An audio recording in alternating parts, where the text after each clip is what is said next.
Today is Christmas Eve, December 24th, 2025, and this is Read Through the Bible. And tonight we have a very special service at church. Yep, our annual tradition of candlelight Christmas Eve service. That's right. Ever since we've had a building, we have been able to do this. It's our best attended service like all year long. A lot of grandparents come, a lot of families come, extended family come to this. So looking forward to it.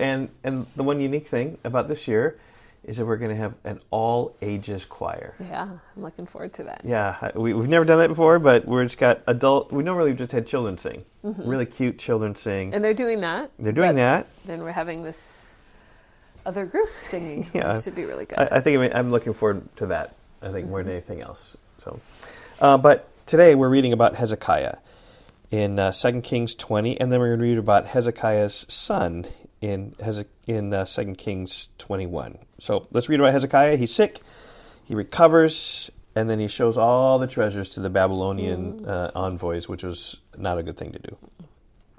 Okay, verse 1. In those days Hezekiah became sick and was at the point of death. And Isaiah the prophet, the son of Amoz, said to him, or came to him and said to him, "Thus says the Lord, set your house in order, for you shall die, you shall not recover." Then Hezekiah turned his face to the wall and prayed to the Lord, saying... I've never seen that before. He turned his face to the wall. wall. I haven't either. Like when yesterday, we read about him praying. He spread the letter on the ground and prayed. Yeah. But here I remember taking a prayer class in seminary, and one of the things that was in the syllabus the professor wrote was all the different postures of prayer. And some prayed on knees, some prayed standing up, looking up. I bet this wasn't on there, though. Turn your face to the wall? Maybe it was. Knowing Dr. Roska, this was on there. I will look to see if this was on there. He turned his face to the wall and prayed. Okay, verse 3. Here's what he prayed. "Now, O Lord, please remember how I have walked before you in faithfulness and with a whole heart, and have done what is good in your sight." And Hezekiah wept bitterly. And before Isaiah had gone out of the middle court, the word of the Lord came to him. "Turn back and say to Hezekiah, the leader of my people, Thus says the Lord, the God of David your father, I have heard your prayer. I have seen your tears. Behold, I will heal you. On the third day you shall go up to the house of the Lord, and I will add 15 years to your life. I will deliver you and this city out of the hand of the king of Assyria, and I will defend this city for my own sake and for my servant David's sake." And Isaiah said, "Bring a cake of figs, and let them take and lay it on the boil, that he may recover." And Hezekiah said to Isaiah, "What shall be the sign that the Lord will heal me, and that I shall go up to the house of the Lord on the third day?" And Isaiah said, "This shall be the sign to you from the Lord, that the Lord will do the thing that he has promised. Shall the shadow go forward 10 steps or go back 10 steps? And Hezekiah said, "It is an easy thing for the shadow to lengthen 10 steps. Rather, let the shadow go back 10 steps. And Isaiah the prophet called to the Lord, and he brought the shadow back 10 steps, by which it had gone down the steps of Ahaz. Kind of reminds me of Gideon's fleece. Yeah, very much so. In Judges.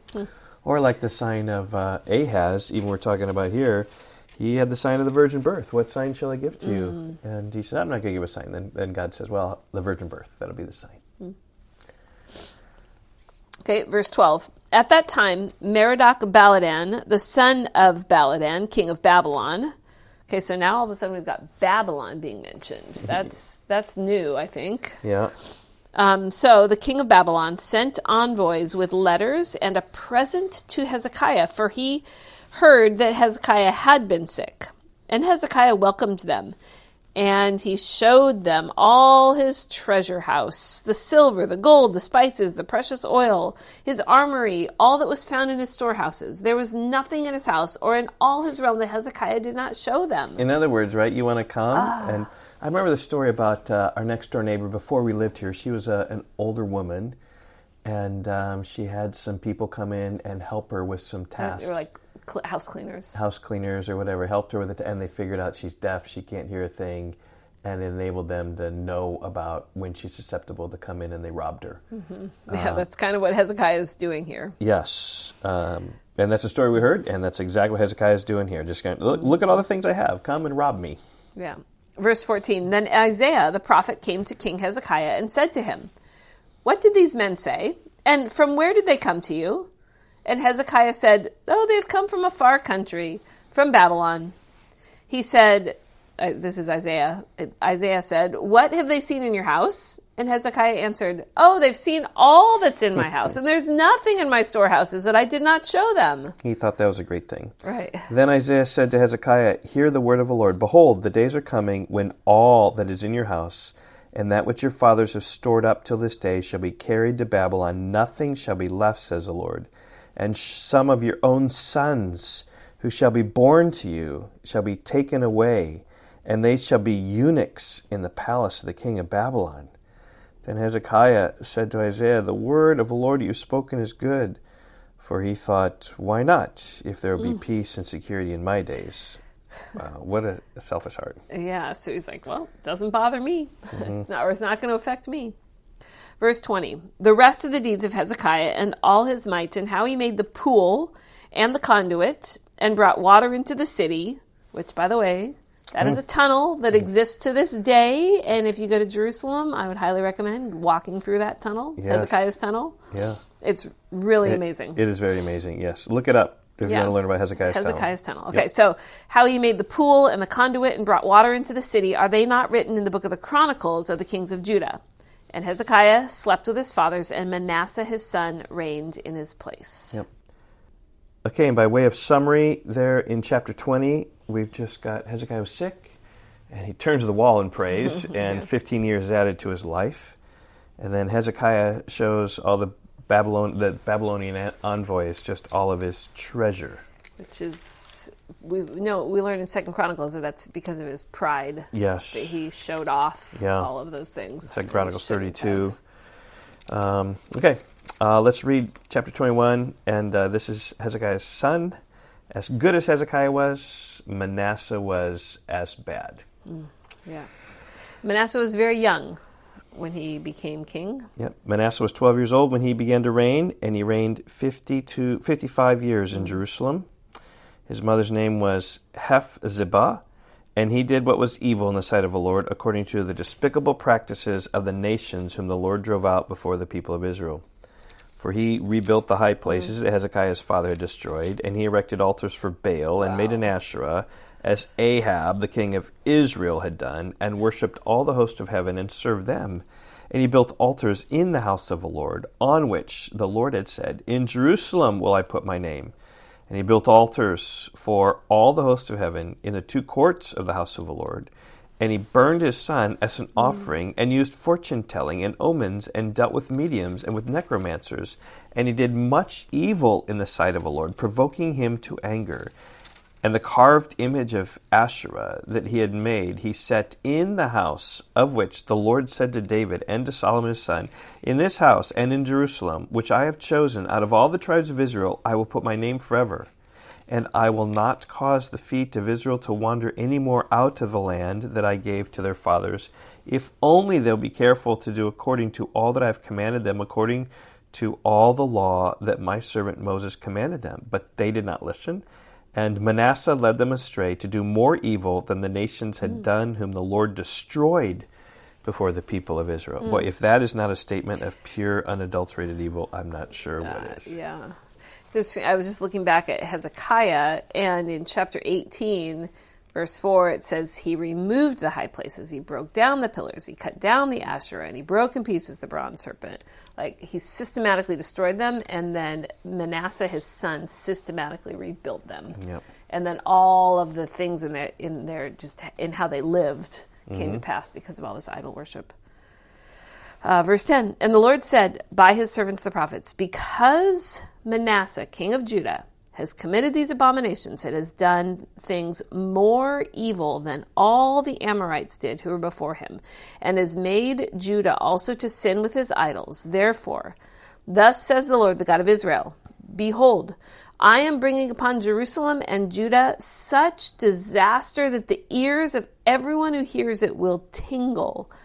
And I will stretch over Jerusalem the measuring line of Samaria and the plumb line of the house of Ahab.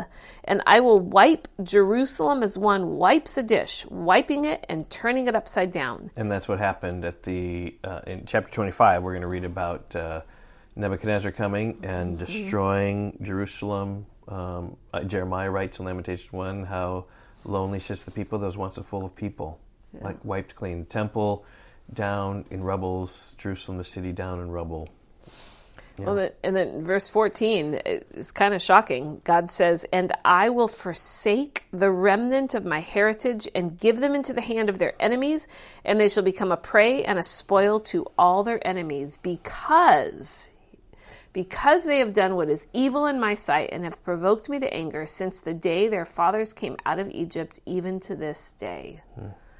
That's surprising in light of what I preached upon this past Christmas time about the faithfulness of God. And here he's just forsaking them, but he doesn't forsake them to destruction. Right, and it's not a permanent forsaking of everybody, right? Completely wiping them out. He's not doing that. But he is letting them be destroyed, mostly. Okay, verse 16. Moreover, Manasseh shed very much innocent blood, till he had filled Jerusalem from one end to another, besides the sin that he made Judah to sin, so they did what was evil in the sight of the Lord. Now the rest of the acts of Manasseh and all that he did, and the sin he committed, are they not written in the book of the Chronicles of the kings of Judah? And Manasseh slept with his fathers and was buried in the garden of his house, in the garden of Uzzah, and Amon, his son, reigned in his place. Okay, so we've seen Hezekiah in chapter 20. We saw him 18, 19, and 20 was Hezekiah. 21 we saw Manasseh, and now Amon, his son. Amon was 22 years old when he began to reign, and he reigned 2 years in Jerusalem. His mother's name was Meshullemeth, the daughter of Haruz of Jotbah, and he did what was evil in the sight of the Lord, as Manasseh his father had done. He walked in all the way in which his father walked, and served the idols that his father served, and worshipped them. He abandoned the Lord, the God of his fathers, and did not walk in the way of the Lord. And the servants of Ammon conspired against him, and put the king to death in his house. But the people of the land struck down all those who had conspired against King Ammon, and the people of the land made Josiah, his son, king in his place. Now the rest of the acts of Ammon that he did, are they not written in the books of the Chronicles of the kings of Judah? And he was buried in his tomb in the garden of Uzzah, and Josiah his son reigned in his place. And we will read about Josiah tomorrow on Christmas Day. That's good, because Josiah is a good king. He's a good king. Maybe we're uplifted on Christmas Day. Yeah. Okay, we'll see you tomorrow. Bye-bye. Goodbye.